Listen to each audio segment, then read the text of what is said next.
नमस्कार, consumer king में आपका स्वागत है। मैं हूं अनिल राणा। अक्सर आपने सुना होगा कि एक फर्जी कॉल आई और उस कॉल ने किसी के अकाउंट से पैसे उड़ा लिए, या किसी को करोड़ों की लॉटरी जीतने का लिंक आया और फिर वही लिंक उसके अकाउंट को चपत लगा गया, या फिर कई तरह के मार्केटिंग के मैसेज इस तरह आते रहते हैं। आखिर कैसे आप लोग इन लोगों के जाल में फंसते हैं, उसकी पहली कड़ी है आपका मोबाइल नंबर और फिर आपके अकाउंट की ढेर सारी जानकारियाँ, जो ये लोग अलग अलग तरीकों से जुटाते हैं और फिर आपको अपना शिकार बनाते हैं। आज इस टॉपिक पर बात करने की एक बड़ी वजह है और वो है व्हाट्सएप डेटा चोरी होने की सनसनीखेज खबर। बताया जा रहा है कि दुनिया के 84 देशों के 500 मिलियन यानी कि 50 करोड़ से ज़्यादा व्हाट्सएप यूजर्स का डेटा चोरी हो गया है और इस डेटा चोरी में भारत के 61 लाख से ज़्यादा व्हाट्सएप यूजर्स हैं और हैकर्स इस डेटा की ऑनलाइन बिक्री ये सभी कर रहे हैं। और इन यूजर्स में कोई भी हो सकता है, चाहे आप भी हो या मैं भी हूं।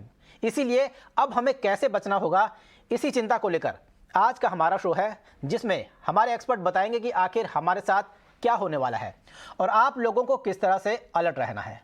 तो हमारे साथ हमारे मेहमान हैं, रितेश भाटिया साहब हैं, साइबर क्राइम इन्वेस्टिगेटर, साथ ही साथ विराग गुप्ता साहब हैं, साइबर लॉ एक्सपर्ट। सर, आप दोनों का बहुत बहुत स्वागत है हमारे शो में। सबसे पहले रितेश सर, आपके पास आना चाहूँगा। खबर तो आपने सुन ली होगी, अब आप इसका ज़रा असर भी बता दीजिए और बता दीजिए कि आखिर अगर मेरा डेटा चोरी हो गया है तो मेरे साथ अब क्या हो सकता है। देखिए, अगर हम इसको देखें ना, तो अगर जो जिस हिसाब से जो न्यूज आई है, जो कंपनी ने इसके बारे में खुलासा किया हुआ है, तो वहां पे जहां तक मुझे लग रहा है उनके पास सिर्फ और सिर्फ ये नंबर्स है जो व्हाट्सएप पे चलते हैं। उसके अलावा शायद और कोई डिटेल्स नहीं है, क्योंकि मैंने भी जितना उस पर रिसर्च किया वगैरह मेरे को पता चला तो खाली हमारे नंबर्स है। अभी मुझे ऐसा लगता है ये इतनी भी कोई मतलब चिंता विषय वाली बात नहीं है, क्योंकि अगर आप देखेंगे तो हमारे जैसे मोबाइल नंबर्स तो सैकड़ों लोगों के पास है, सैकड़ों कंपनी के पास है।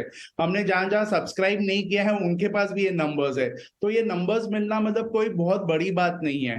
ज्यादा से ज्यादा इसमें यही पता चल रहा है क्योंकि एक पर्टिकुलर वेबसाइट भी उन्होंने दी हुई है जहां पे आप एक्चुअली वो जो एजेंसी है जिसने रिसर्च किया है उस पर आप वहां पे जाके चेक कर सकते हैं कि आपका नंबर ब्रीच हुआ है कि नहीं हुआ है। इसका मतलब क्या कि आपका नंबर हैकर्स के पास है कि नहीं। तो ये क्या बड़ी बात है। अभी मतलब जैसे मेरा नंबर आप देखोगे तो ऑलमोस्ट हर जगह है, हर कंपनी के पास है, तो कोई बहुत बड़ी बात नहीं है। ऑनलाइन भी है ताकि लोग मुझे कांटेक्ट कर सके वगैरह। तो इसके अंदर इतनी भी कोई मतलब घबराने वाली बात नहीं है। घबराने वाली बात तब होती थी कि जब हमारा नंबर के साथ ही साथ वो ईमेल आईडी भी क्या जुड़ा हुआ है, और साथ ही साथ अगर कोई पर्टिकुलर पासवर्ड है वो भी अगर ब्रीच हुआ है तो वो बहुत ज्यादा चिंता का विषय होता था।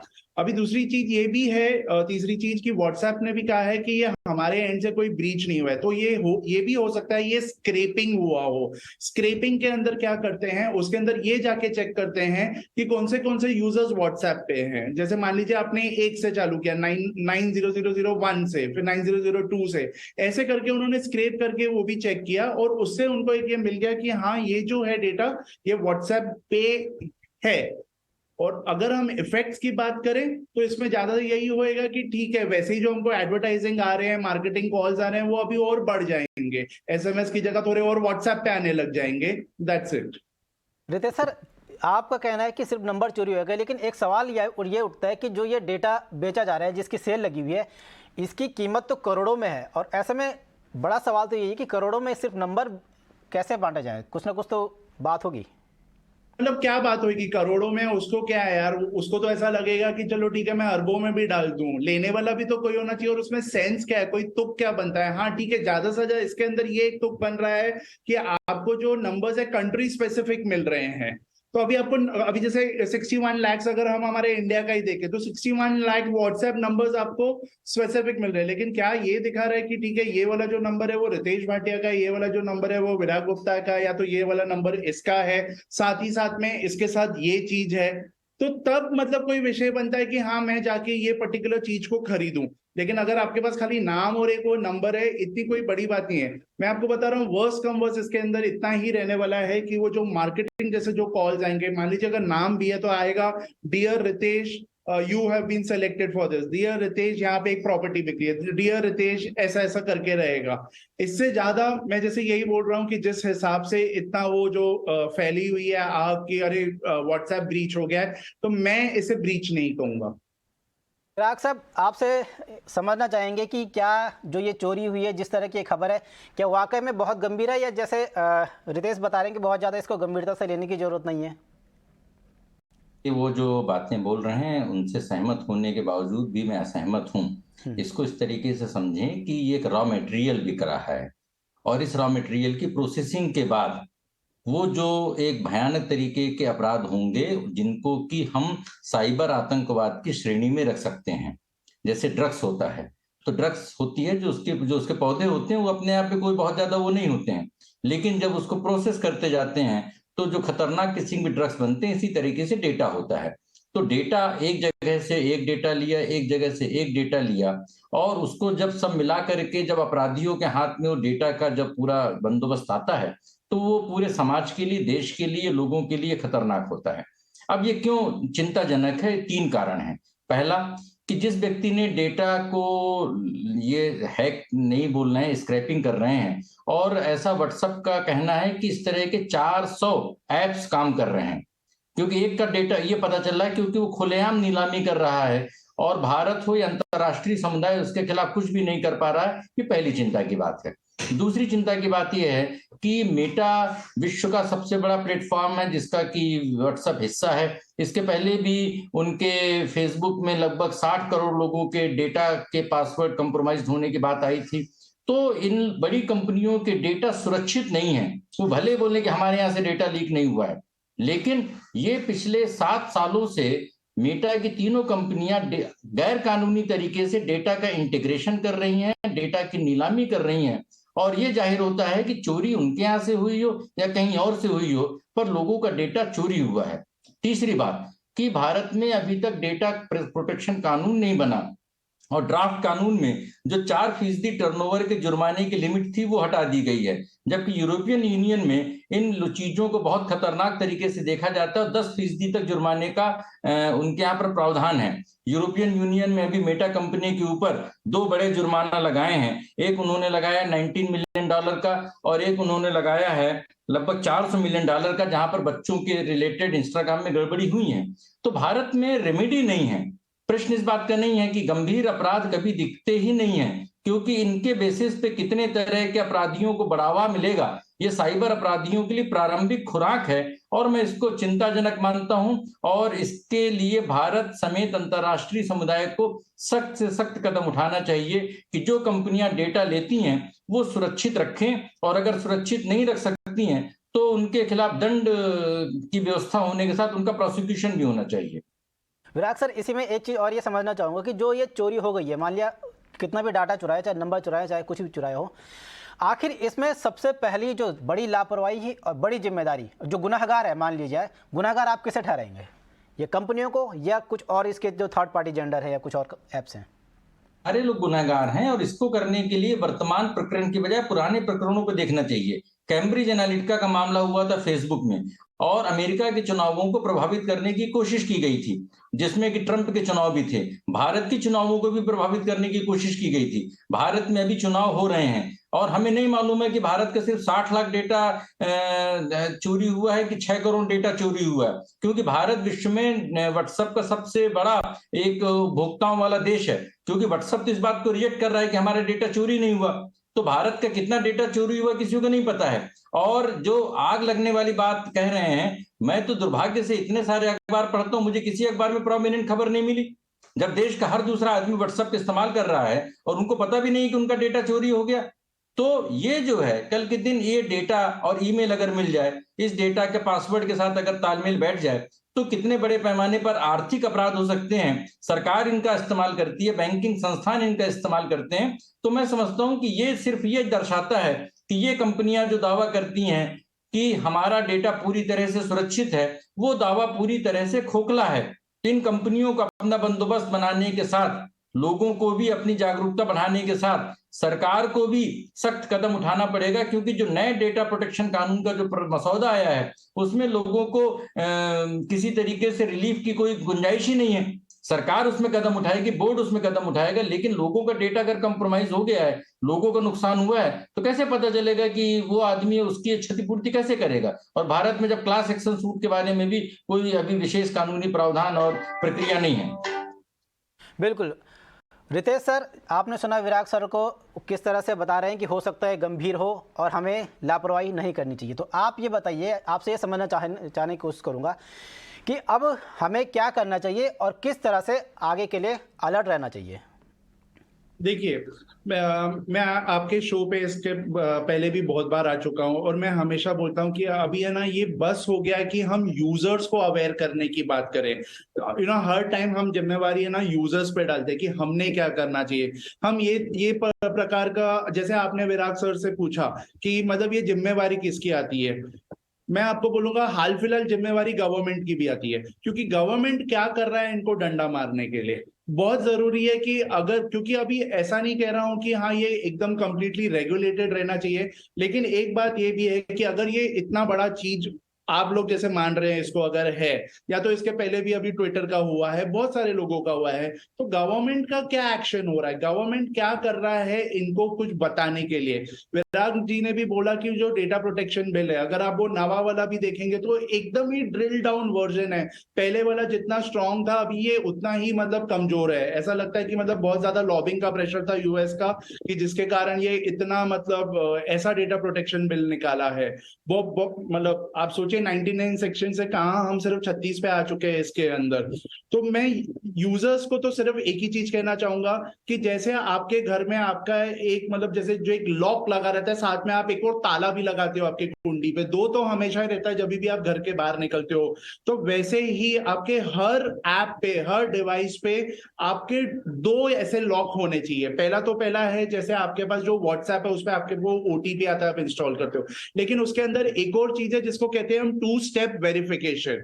वो टू स्टेप वेरिफिकेशन अभी तक मतलब 90% लोगों ने भी उसको अप्लाई नहीं किया हुआ है, उसको एनेबल नहीं किया है। आप आपके सेटिंग्स में जाइए, प्राइवेसी में जाइए, आपको दिखेगा टू स्टेप वेरिफिकेशन। उस टू स्टेप वेरिफिकेशन को ऑन कीजिए, क्योंकि कल से अगर आपका भी, जैसे मुझे पता चल गया ये आपका नंबर व्हाट्सएप पे है, अगर आपका व्हाट्सएप पे मैं मेरे इस पे इंस्टॉल करूंगा और कहीं ना कहीं सोशल इंजीनियरिंग करके आपको बोलूंगा वो कोड दे दीजिए मुझे, आप जो ओटीपी आएगा व्हाट्सएप इंस्टॉल करने का, आपने मेरे को दे दिया, आप कम से कम 12 घंटे तक आप लॉकड आउट रहेंगे व्हाट्सएप से, क्योंकि आपका पूरा व्हाट्सएप अभी मेरे फोन पे चलना चालू होगा। और ये जो साइबर क्राइम है ये बहुत कॉमन है, हर 5 मिनट में इसका कोई ना कोई शिकार होता है। लेकिन यही अगर आपके फोन पे वो टू स्टेप वेरिफिकेशन एनेबल्ड है, जिसके अंदर आपको सिर्फ वो 6 नंबर्स याद रखने हैं, वो भी आपको व्हाट्सएप हर 2 दिन में याद दिलाता बैठता है कि देखिए आपका वो 6 डिजिट नंबर डालिए, ताकि आप भूल नहीं जाए। तो अगर वो एनेबल्ड है, फिर मैं, आपने गलती से मुझे एक बार वो ओटीपी दे दिया, आप टू स्टेप वेरिफिकेशन मेरे को नहीं देंगे, आप वो वाला कोड मेरे को नहीं देंगे, क्योंकि वो आपके पास ना एसएमएस में आता है ना ईमेल पे आता है, वो सिर्फ और सिर्फ आपके दिमाग में है। तो ऐसी चीज हर प्लेटफॉर्म के लिए, भले वो इंस्टाग्राम क्यों नहीं हो, फेसबुक क्यों नहीं हो, जीमेल क्यों नहीं हो, आपका सेकंड फैक्टर ऑथेंटिकेशन ऑन रहना बहुत जरूरी है, ये यूजर्स के हिसाब से। विराग जी ऑलरेडी बोल चुके हैं कि सोशल इंटरमीडियरी तो प्रूव कर चुके हैं कि उनकी सिक्योरिटी इतनी ग्रेट नहीं है। ऑब्वियसली इतनी ग्रेट रहती थी तो आज के दिन में हम आए दिन, मैं इस पर्टिकुलर की बात ही नहीं कर रहा हूं क्योंकि अभी तक हमने मतलब ये डिक्लेयर नहीं हुआ है कि ये ब्रीच है कि क्या है। मेरे हिसाब से अभी भी ये डेटा स्क्रैपिंग का है, लेकिन इसके पहले जिस हिसाब से ब्रीचेस हुए उन्होंने इतना ज्यादा ध्यान नहीं दिया। और थर्ड और सबसे बड़ी रिस्पॉन्सिबिलिटी थी गवर्नमेंट की कि आप उनको बुलाएंगे कि नहीं, आप उनसे कुछ पूछताछ करेंगे कि नहीं करेंगे। तो हाल फिलहाल हर गवर्नमेंट की, हर कंट्री की, उन्होंने बताया 84 कंट्रीज का वो है, 84 कंट्री के हेड्स ने इन लोगों को, जो इनके यहाँ पे जो हेड्स है हर कंट्री के, उनको बुलाना चाहिए और मेरे हिसाब से इनके इन्वेस्टिगेशंस होने चाहिए। सर, आपने भी सवाल उठाया डेटा प्रोटेक्शन बिल को लेके, रितेश भी बता रहे हैं कि ये डेटा प्रोटेक्शन बिल को लेके जो सरकार है ज़्यादा गंभीर नज़र नहीं आ रहे हैं। वाकई में लगता भी है, क्योंकि अभी मैं देख रहा था इसमें जो जुर्माने का प्रावधान है सिर्फ 5 से 8 लाख रुपए तक का जुर्माना है इन कंपनियों पे। तो अगर जैसे आप बता रहे थे कि यूएस में काफ़ी भारी जुर्माना लगाया जाता है, लेकिन यहाँ इतना कम जुर्माना, कहीं ना कहीं आपको लगता है कि सरकार की मंशा जो है, जो इतना ऑर्गेनाइज तरीके से ये साइबर क्राइम हो रहा है, इस पर कोई फ़र्क नहीं पड़ने वाला है इस प्रोटेक्शन बिल का? देखिए, ये बड़ा दुर्भाग्यपूर्ण है कि हम 2G, 3G, 4G, 5G, 6G में आ गए और आईफ़ोन में हमारी 15वीं पीढ़ी चालू हो गई और पिछले 10 साल में भारत में एक डेटा सुरक्षा कानून नहीं आया और जो बिल आया है, इस बिल में पुराने किसी भी प्रक्रिया का ज़िक्र ही नहीं है। पार्लियामेंट्री कमेटी की रिपोर्ट का कोई ज़िक्र नहीं है, सुप्रीम कोर्ट के जजमेंट का कोई ज़िक्र नहीं है, प्राइवेसी का कोई ज़िक्र नहीं है और सरकार कई बार बोल चुकी है कि हम कम्प्रिहेंसिव डिजिटल कोड लाना चाहते हैं, जिसके भीतर 3 चीज़ें होंगी, डेटा सुरक्षा कानून, एक टेलीग्राफ का कानून और डिजिटल इंडिया एक्ट जिसमें आईटी एक्ट शामिल होगा। और हम रातों रात कितने बड़े-बड़े अध्यादेश पारित कर देते हैं, लेकिन इस विषय पे कानून नहीं बनता और अभी भी जो कानून है वो सिर्फ ड्राफ्ट बिल में है। तो मुझे लग रहा है कि जब हम अभी सीसीआई ने जुर्माना लगाया गूगल पे और वो जुर्माना क्यों लगाया? क्योंकि उन्होंने जो यूरोपियन यूनियन के जो फैसले थे उनका अनुसरण किया 4 साल बाद। यूरोपियन यूनियन जुर्माना क्यों सफल होता है? क्योंकि वहां पर सख्त जीडीपीआर कानून है। भारत में जब सख्त डेटा सुरक्षा कानून ही नहीं होगा तो फिर जुर्माना कैसे लगेगा? तो ये जो कंपनियां हैं ये बेलगाम सांड की तरह अपना काम करती जाएंगी। जब ऑपरेशन प्रिज्म हुआ था 2006 के बाद में, तब से हम इस विषय पे बहुत सारी जागरूकता फैला रहे हैं, बहुत सारे एक्शंस की बात कर रहे हैं। दुर्भाग्य से पिछले 20 सालों में एक भी बड़ी कंपनी पर, किसी भी कंपनी पर कोई भी बड़ा जुर्माना ना लगा है, ना जुर्माना वसूल हुआ है।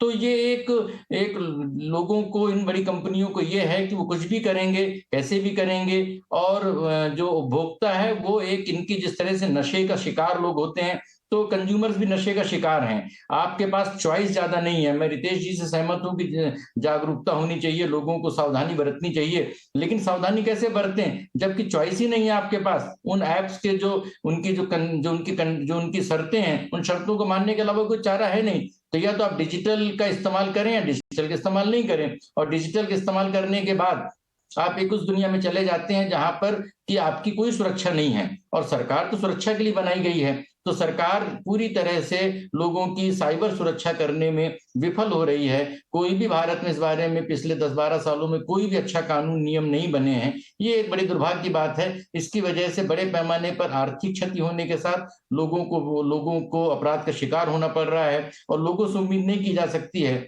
जिस देश में इतने बड़े पैमाने पर लोग गरीब हों, अशिक्षित हों, कि वो साइबर सुरक्षा के बारे में उनको कोई ज्यादा जानकारी होगी। विराग सर और रितेश सर, आप दोनों से एक कॉमन सवाल यही पूछना चाहूँगा कि आपने देखा जो ये खबर थी कि डेटा चोरी हुआ, उसके बाद उसका विज्ञापन तक निकला, और जब जो एजेंसी थी उसने कुछ डेटा लिए और उनको चेक भी किया तो वो भी वेरीफाई निकले और वो असली डेटा निकले। तो पूरा एक तरह से पूरा संगठित, एक बोलते हैं ना गिरोह, संगठित गिरोह है। हमको भी पता है, आपको भी पता है, सबको पता है, लेकिन उसके बावजूद ये गिरोह टूट नहीं रहा है। आखिर ये समझना चाहेंगे कि इस गिरोह को कैसे तोड़ा जा सकता है, क्योंकि सब कुछ पता चल रहा है कि यहाँ सब कुछ हो रहा है, लेकिन उसके बाद भी कोई कदम नहीं उठ रहा है। केवल भारत ही नहीं बल्कि विदेश या कोई दूसरे देश हो, उनको भी उस पहल में कैसे इस गिरोह को तोड़ना चाहिए। देखिए, इसके अंदर अगर आप देखेंगे ना, तो ये जो ऑर्गेनाइज गैंग्स है, पहले हमको ये समझना पड़ेगा ये ऑर्गेनाइज गैंग्स है। सेकेंडली, इंटरनेट जिस हिसाब से है, यहाँ पर है ना अनोनिमिटी करके जो होता है, उसके कारण मतलब पता नहीं चलता है। काफी ये लोग मतलब जैसे वीपीएन यूज करते हैं, हैकर्स जो वगैरह है अनोनिमसली वगैरह ये बहुत कुछ करते हैं। थर्डली कैसा है कि ये होता है, हैकर बैठा है एक देश में और मतलब व्हाट्सएप का सर्वर है दूसरे देश में, जो अफेक्टेड सिटीजन्स है वो और कोई पर्टिकुलर तीसरी देश के हैं। तो इसके अंदर ये सारी चीजों का ये एक पर्टिकुलर मसला ये एक पर्टिकुलर प्रॉब्लम है। तो इसके लिए बहुत ज्यादा जरूरी है कि ये जो सारी गवर्नमेंट्स हैं ये सब एक साथ आए, क्योंकि ये अभी कोई बॉर्डर वाला इशू नहीं हुआ, ये कोई खाली कंट्री स्पेसिफिक इशू नहीं हुआ है। तो इनको बहुत ज्यादा अभी बहुत जरूरत है कि जो साइबर लॉ है वो ठीक है, एक आप इंडिया स्पेसिफिक भी कीजिए, लेकिन आपके इंटरमीडियरी के लिए जो भी बनता है हमको पता करना चाहिए वगैरह, ये आपने ग्लोबल लेवल पे करना चाहिए। जैसे कि अगर हमें अभी जैसे मालूम पड़ा है कि ये जो स्क्रैपिंग हुआ है वगैरह, ये सारी कंट्रीज ने मिलके मतलब व्हाट्सएप को एक लेटर लिखना चाहिए। तो ये सारी कंट्रीज का, जैसे मान लीजिए आप यूएन के तरफ से दीजिए या कोई भी एक ग्लोबल साइबर क्राइम कमिटी बनाइए, जहाँ पे मतलब हर देश का एक एक रिप्रेजेंटेटिव है और एक ये एजेंसी है जो इनको लिखेगी। जैसे आपकी कैसे एक इंटरपोल करके भी एक एजेंसी है, ऐसी एक एजेंसी बनाइए और ये इनको फिर आप इनको क्वेश्चनिंग कीजिए कि ये क्या हुआ है, कैसे हुआ है। साथ ही साथ में इनका ट्रैकिंग डाउन भी कीजिए कि ये पर्टिकुलर बंदा है कौन जिसने ये ऑनलाइन डाला हुआ है। इससे क्या होएगा, इससे पता चल जाएगा कि क्योंकि सारी कंट्रीज फोर्स में आ जाएगी सब, मतलब अगर उनको पता चलेगा कि ठीक है ये रशिया से या तो ये चीन से या तो ये भारत से है, तो वो पर्टिकुलर कंट्रीज एक्टिवेट हो जाएगी। और जब मिलके ये जो साइबर पुलिस जो है, जो इंटरनेशनल साइबर पुलिस जो है, ये अगर मिलके सब ये काम करेगी तो बहुत आसानी से ये हो जाएगा। इसके पहले भी जो डार्क वेब पे मार्केट्स है, बहुत सारी कंट्रीज ने मिलके किया एफबीआई के साथ, और उन डार्क नेट की मार्केट्स को वो लोग ने बंद भी कराया। ऐसे ही सेम चीजें चाइल्ड पोर्नोग्राफी में हुई है, ड्रग्स के रिलेटेड हुई है, ऑनलाइन ड्रग्स रिलेटेड बहुत सारी चीजें ऐसे हुई है। तो आई थिंक ये बहुत ज्यादा जरूरी है कि ये जो विश्व के जितने भी हमारे ये सारे जो कंट्रीज हैं एक साथ आए। किसी ने तो लीड लेना पड़ेगा कि एक पर्टिकुलर ऑर्गेनाइजेशन बनाए, जैसे साइबर पोल बोल दीजिए उसको, साइबर आई पोल बोल दीजिए, जो भी आपको बोलने का है, और फिर वहां से आप इनको लेटर्स देखिए और उन पर्टिकुलर रिस्पेक्टिव कंट्रीज में से जो जो आईपीस मिलता है जिन जिन देशों का, वहां की पुलिस ने एक्टिवेट हो जाना चाहिए। और इस हिसाब से ही जाके ये जो आप बोल रहे हैं ये पूरा जो गैंग्स है ये टूटेंगे। नहीं तो अभी गैंग्स इसी में, अरे हाँ मैं बैठा हूँ फ्रांस में, इधर हुआ है, इनका जो सर्वर है वो यूएस का है, और हमारे जो जो यूजर्स है वो मान लीजिए जर्मनी के, तो इनको कोई डर ही नहीं है ना उस हिसाब से, क्योंकि अरेस्ट ही नहीं हो रहे हैं। विराग सर, रितेश सर ने काफ़ी अच्छा सुझाव दिया। क्या इस तरह का कोई पॉसिबिलिटीज़ है? और साथ ही साथ इसमें एक चीज़ आपको ये बताना चाहूँगा, एक बार हमने ऐसे ही शो किया था, उसमें स्कैम को लेके व्हाट्सएप पे या मोबाइल पे कोई मैसेज आता था, उसके बाद स्कैमर इधर से पैसे उनके निकाल लेता था। लेकिन यहाँ के जो पुलिस का कहना था, उनका कहना था कि ये दूसरे राज्यों का मामला है और भारत में इस तरह कोई ऐसे सेल बनी नहीं है कि जो एक राज्य से दूसरे राज्य में इस तरह किया जाए। इसलिए उन्होंने भी कहा था कि हमें एक भारत की पूरी एक ऐसी सेल बननी चाहिए, एजेंसी बननी चाहिए, जैसे एनआईए है, सीबीआई है, इस टाइप की। तो चलो वो तो भारत की बात होगी, लेकिन जो ये डेटा चोरी वाला मामला है, जिस तरह से रितेश ने बताया कि इस तरह का होना चाहिए, तो क्या ये संभव है और इसमें आपके और क्या सुझाव हो सकते हैं? ये सब कुछ संभव है और व्यवस्थाएं बनने में समय लगता है। दुर्भाग्य से हमारी पूरी जो पुलिसिंग है, हमारी जो सरकारें हैं और जो हमारा मीडिया है, आज भी अगर कोई चेन स्नैचिंग का मामला होता है तो एक कोई गरीब आदमी होता है, उसको पूरा पुलिस डिपार्टमेंट उसको खोज करके और उस चेन स्नैचर को ऊपर रासुका लगाने की पूरी कार्रवाई करने लगता है। आज अगर कोई एक मर्डर केस होता है, उस मर्डर केस में पूरी पुलिस और पूरा मीडिया उसमें जुट जाता है। लेकिन साइबर क्राइम्स को हमने एक्सेप्ट कर लिया है और साइबर क्राइम्स के लिए ना ही हमारे पास कानून है, ना ही हमारे पास रेगुलेटर है और ना ही संवैधानिक व्यवस्था है। दुर्भाग्य से जो साइबर क्राइम है उसका जो संविधान के हिसाब से अगर 7वीं अनुसूची के हिसाब से देखें तो सिर्फ केंद्र सरकार के पास अधिकार है। लेकिन जो ये अपराध हो रहे हैं राज्यों के स्तर पर हो रहे हैं, पुलिस के पास कोई अपराध है ही नहीं। एक चेन स्नैचिंग होती है या एक जेवर की चोरी होती है तो ज्वेलर्स के यहाँ पर पुलिस पहुंच जाती है, ज्वेलर के छापे मार करके अरेस्ट कर लेती है। लेकिन इतने बड़े बड़े मामलों के बावजूद भी आज भारत में कोई भी एजेंसी नहीं है कि व्हाट्सएप या फेसबुक के मालिक को बुला करके यहाँ पे उनसे सवाल जवाब कर सके। तो वो जो है शुरुआत करनी पड़ेगी, शुरुआत होगी उसकी, हम अंतर्राष्ट्रीय स्तर पर कोई व्यवस्था करें, उसके लिए प्रयास करना चाहिए। लेकिन पहले नंबर पर अंतर्राष्ट्रीय स्तर पर यूएनओ है, लेकिन हमारी बॉर्डर में सेनाएं लगी रहती है ना, एयरफोर्स, आर्मी और नेवी हमने लगा रखी है यूएनओ के बावजूद भी। तो अंतर्राष्ट्रीय स्तर पर व्यवस्था बनेगी, तब तक हमको इंतजार नहीं करना है। क्रिप्टो का मामला देखिए, क्रिप्टो में भारत को सबसे बड़ा बाजार बताया जा रहा था, आज क्रिप्टो का मार्केट पूरा कोलैप्स कर गया। भारत में कितने लोगों का घाटा हुआ, कितने लोगों ने सुसाइड किया, उनमें से कितने लोगों को क्षतिपूर्ति हुई, कहीं कोई बात नहीं हो रही और हम अभी तक कोई कानूनी व्यवस्था नहीं बना पाए। तो साइबर और डेटा का पूरा प्रसार करने के साथ अगर सुरक्षा की व्यवस्था नहीं बनाई गई तो अर्थव्यवस्था और सामाजिक व्यवस्था पूरी तरह से कोलैप्स हो सकती है। और ये एक जागरूकता का समय है, आत्ममंथन का समय है, सरकारों को, राज्य सरकारों को, केंद्र सरकार को, अदालतों को, संसद को, सभी को, अन्यथा हमारा पूरा सिस्टम हाईजैक हो सकता है। रितेश, अब हम पे थोड़ा सा वक्त कम है, फिर भी आपसे एक आखिरी क्वेश्चन ये जानने की कोशिश करेंगे कि जब कोई हैकर्स चोरी करता है, किसी के अकाउंट में सेंधमारी करने की कोशिश करता है, तो सबसे पहले उसका ध्यान किस चीज़ पे रहता है, मुझे क्या चुराना है, और इसका परमानेंट सॉल्यूशन हम किस तरह से निकाल सकते हैं? जी,